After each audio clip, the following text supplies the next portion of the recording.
All right, folks, happy Friday. It's October 25th, 2024. And despite everything that we've been up against, Ripple XRP continue to grow stronger every day. That's a direct quote from Stuart Alderati. We're going to break it down in this video. What's taking place here with XRP, these markets.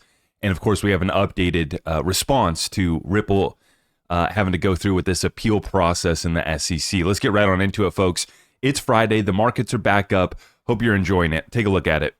Bitcoin back up to 68,600 right now, and we're pushing. We hit 69,500 on Monday. And so now the question remains, are we about to see one more leg up? Can Bitcoin hit an all-time high once again before the election, right? What do we got here? 10 days? About 10 days left till the election. Gonna get a little spicy here. XRP back down right now to 52.6. So if you've been looking to accumulate some XRP around 50 cents, well, you got pretty close. We went down to 51.2 on Wednesday, consolidating right here at about 52.5 cents right now. We'll be watching that one closely. Now we get started here by talking about this betting market. Been interesting to watch this. You know, all the polls right now are showing that it's basically a dead tie race. Very heated race, and what we're seeing in the betting markets is the lead that Trump has commanded most of this election cycle is starting to really widen. Now we have one whale in particular here that just bet a French trader placed over $28 million on Trump winning the 2024 election through 4 poly market accounts. Now I tend to believe that when people actually have to put some money behind an outcome, a question, we get a little bit better of a response. I'm interested to hear what you guys have to say. You trust the polls or the betting markets more? Now, what's interesting about the betting markets is that for most of them, I believe that they're not U.S. folks. So this is people outside of our country. This French trader taking a $28 million bet on Trump. Let me know in the comments down below what you guys think. I'm interested to hear. Now, we talked about the BTFP program ending earlier this year. What I didn't realize is that they still had some liquidity to tap in there. And so you can see on the chart here that this BTFP, Bank Term Funding Program, it really peaked out towards the beginning of this year, right? They really built this thing up. And now we're seeing it get drained, and at the current pace, right, we have 59 billion remaining in this Bank Term Funding Program. We got 5 weeks until we're at zero at this current pace. Now, what's interesting too is if you look at the national debt, right? We just exploded our national debt over the course of this last month. Like over the last few weeks, they adjusted it, updated it. And it was interesting to watch the spike, which I guess typically there is a spike this time of year. I don't know if they just find some more of their liabilities and expenses this time of year. But anyways, we saw it shoot up once again here. So they're sneaking this in before this election, guys. Basically, the liquidity that's been backstopping the system and keeping it up, this BTFP, Bank Term Funding Program, that was the backstop that Janet Yellen provided last year when the banking crisis began. We see that the program's ended, there's no new liquidity, and they're draining the remaining 59 billion that's there. That's nothing to keep a banking system propped up, especially these days. You need trillions to keep our system really afloat, right? And so we'll be watching this closely here because I think that I've always thrown this out, right? My prediction is that we see a correction before the election. I know I just talked about Bitcoin maybe going to an all-time high, but this is how they suck you into these markets, right? They trap you. They bait in all these bulls that think that this is it. And right now the Trump bet's on, and we're starting to see Bitcoin respond. We're seeing gold respond. And really gold is what's sending the signal. Despite everything going on, gold still climbing, reaches all-time high, and just keeps setting new all-time highs every other day, right? Really pushing strong right now. And so just be careful right now. Correction before the election is still my prediction. And even if we keep it smooth until the election, remember that a lot can happen between election day and inauguration day, between election day and peaceful transition of power day. So hang tight, stay ready, stay liquid, because the banks ain't. Michael Arrington's going to have to give back the rug. He's apparently in negotiations with Ripple about the return of the rug. Apparently, I do not just get to keep it. So, Michael Arrington, going to have to return the Ripple rug. I thought that was pretty funny. I did see, of course, leave it to the degen. Somebody, I think, did make a token called Carpet or Rug or something, in response to this. We got the meme craze going on right now. Absolutely wild. By the way, in a separate video, I'm going to be breaking down this BRICS summit that just concluded yesterday. Make sure you guys stay tuned for that one. That video is going to be dropping later today. Ellen Artera responding to MoonPay. Biggest surprise of 2024 has been that the XRP might have the loudest community in all of crypto. Ellen Artera agrees. As someone who's been reporting on the Ripple case and engaging with the XRP community for 3 years, I endorse this statement. And this is before we had memes. Okay, so I've been saying this. This is already getting out of hand. It's getting out of hand with the memes, and you're starting to see the exposure from the mainstream. You're seeing MoonPay stepped up here. They're onboarding and bringing XRP to 60 million of their users. This is on top of the MetaMask announcement, right? Consensus's owned MetaMask is now integrating with XRP. They don't want to see it. They don't want to be around it, but they keep their little XRP moon bag. And now that we're starting to move along in this this next bull run cycle, everybody wants to be able to sell XRP.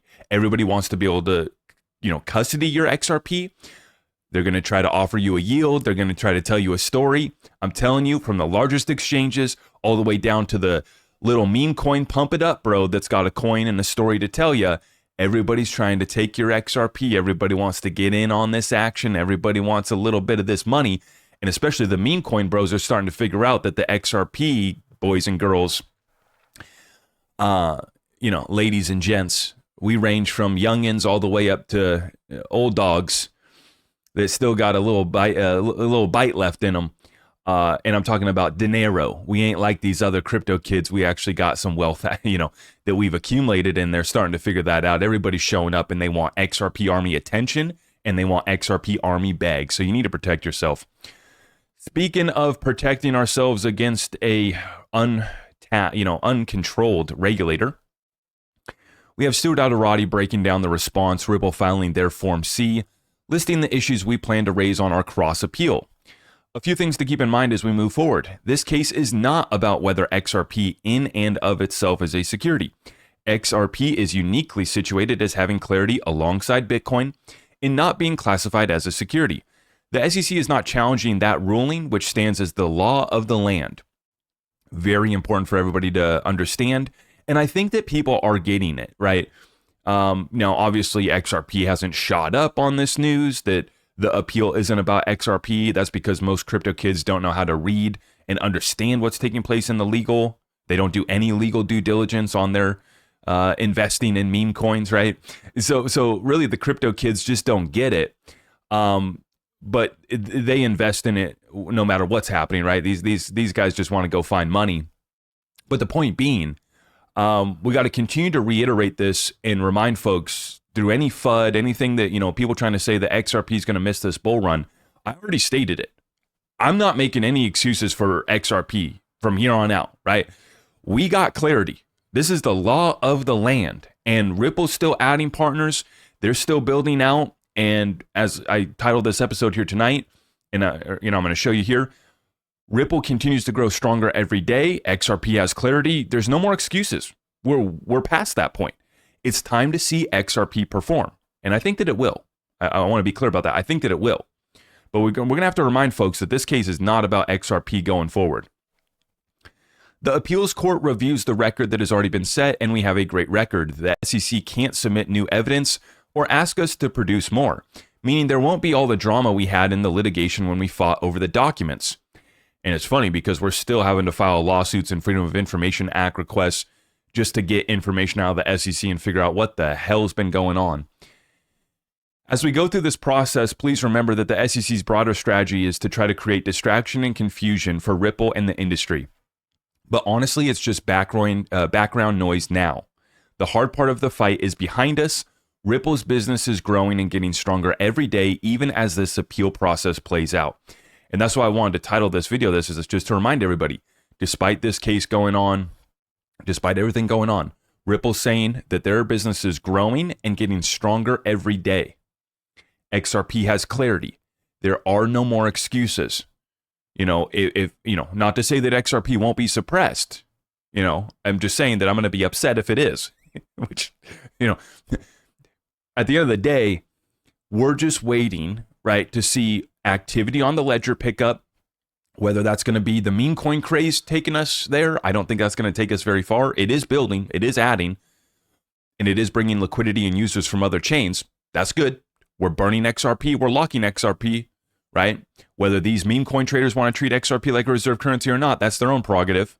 Okay. But the point being, there's no stopping us now. There's no more excuses. Ripple should be able to continue growing. XRP has clarity. Our ecosystem should be able to continue growing. We need to see a performance this bull run, and I think we're going to get it. Now, Jeremy Hogan responds here. Ripple filed its notice of what exactly it's appealing, which is 1, whether an investment contract must actually be a legal contract.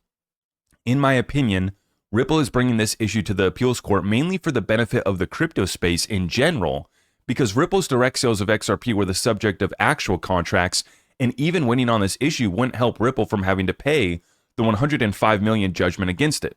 I think it was 125, right? 125 million judgment against it. But winning the issue would cripple the SEC enforcement regime. Everybody in this crypto space needs to be thanking Ripple. I'm not saying that you need to love XRP and love Ripple, but you should respect, if you're in this crypto space, you should be respecting what Ripple just did. They added this as part of their appeal. They didn't have to. Because Ripple, all of these sales that they just did, they were part of this lawsuit, they did involve a contract. They did have a real contract. Now, what they're doing here is they're fighting for this point to see if they can get a judgment on this point, which would provide clarity for the rest of the space. If you don't have an actual contract, right? Do you have an investment contract and an offering of a security? If there's no physical contract, that's not for Ripple, really. They're doing that for the industry. So the industry needs to pick up on this and respect what we've done so far and what Ripple continues to do. They don't need to do this. Like I've said this many times, Ripple could have settled up with the SEC. We know that Brad got offered to settle this thing up, right? Brad and Chris both got the offer. They could have been over and done the deal.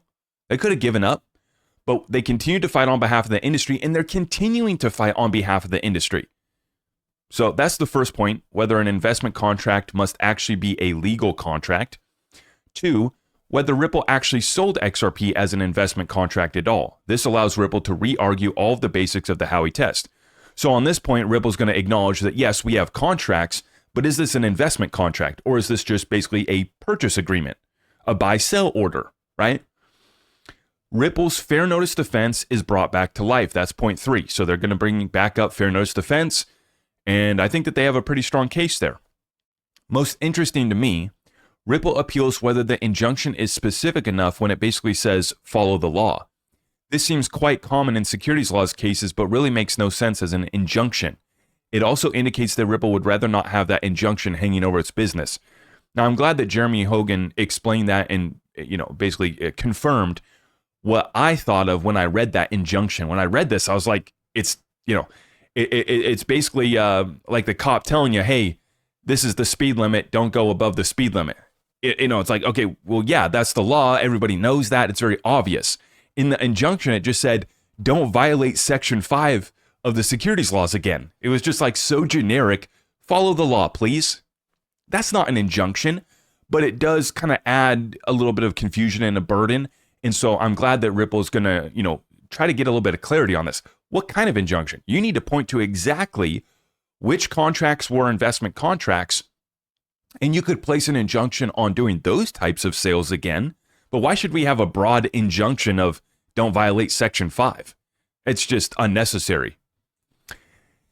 And speaking of continuing to fight for the people and the good fight, here's John Dean responding to the fact that he did include filing for an appearance of amicus counsel in the Second Circuit rendition of the SEC versus Ripple has just appeared on the docket. Quote, this is what he says. Senate race or not, I don't walk away from what I started, John Deaton tells me. Folks, this is a man of the people, a warrior for this country, for those that have been wronged, for the damages that have been done, and he's not done fighting. Senate race or not, John Deaton still getting it done. Now, he makes a point about all the hypocrisy, about fighting for this, about how Chris Larson, who was personally sued, just donated millions of XRP to VP Harris, and all this. Judge Torres cited to the almost 4,000 XRP holder affidavits I submitted to the parties and cited my efforts in the library case in footnote 16 of her decision. I did all that work pro bono, and I've never made a single dollar as a crypto attorney. Now, Senator Warren literally mocked my pro bono work during the debate when I mentioned that I'd work for free trying to assist the 75,000 token holders who would join me, including 627 who lived in Massachusetts. Well, she can laugh some more because I intend to continue representing them in this ridiculous appeal made by the SEC, either as a sitting U.S. senator or as a private citizen.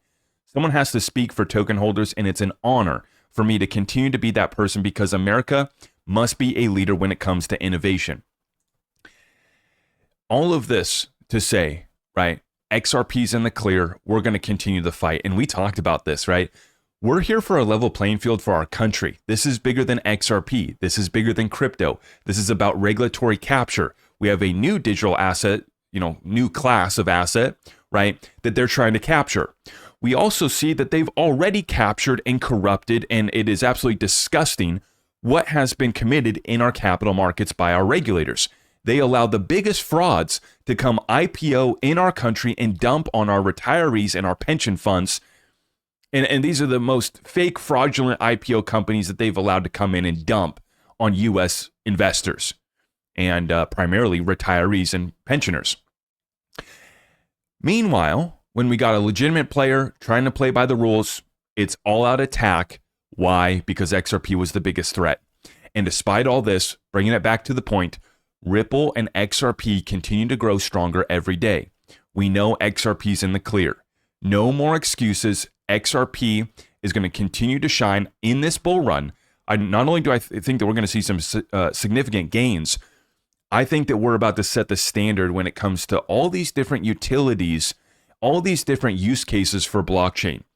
When somebody builds out, when we look at the XRP ecosystem, from our AMM to the way that we've done NFTs, to even the way that we're doing meme coins right now, to the way that Ripple's going to issue their stablecoin, they're setting a standard. We've been setting a standard in this ecosystem for how you do things properly, decentralized on the layer one, where you don't have to rely on a bunch of third parties and counterparties. If you want to provide your liquidity to the deep, open public pools of liquidity on the XRP ledger, you can. You don't need a middleman. You don't need anybody to get in between you. When it comes to tokenizing equity and debt, well, who chose to bring the first tokenized equity and debt fund into cryptocurrency? Well, that was Aurum announcing that they're going to do $1 billion private equity investment on the XRP ledger. That's just one. So when it comes to the tokenization of real world assets, I think that we're going to far surpass a lot of these other blockchains as well, because you're seeing that just big institutional players are ready to flip that switch and bring it on the XRP ledger. We're going to continue to set the standard. XRP will perform this bull run. There's no more holding this thing back. They can try to continue to suppress this thing, but I think that we have too much momentum going forward, too much utility on the chain, and too many big institutions and banks that can't wait to use XRP if they're in the United States. And if they're outside of the US, well, they already have been, and the liquidity and the volume is just picking up from here. If you appreciate this Friday update, you guys know what to do for me. Help me out by sharing it out far and wide. Everything's at ZachRector.com. You can find quick links down below. I appreciate your support. We got more content coming later today, so make sure you stay tuned, and God bless you all. Thank you so much. I am your host, Zach Rector. I really appreciate all of the love and support. If you want to support the channel, just remember that you can start by smashing that thumbs up for me, sharing this content far and wide, and everything else is at my website.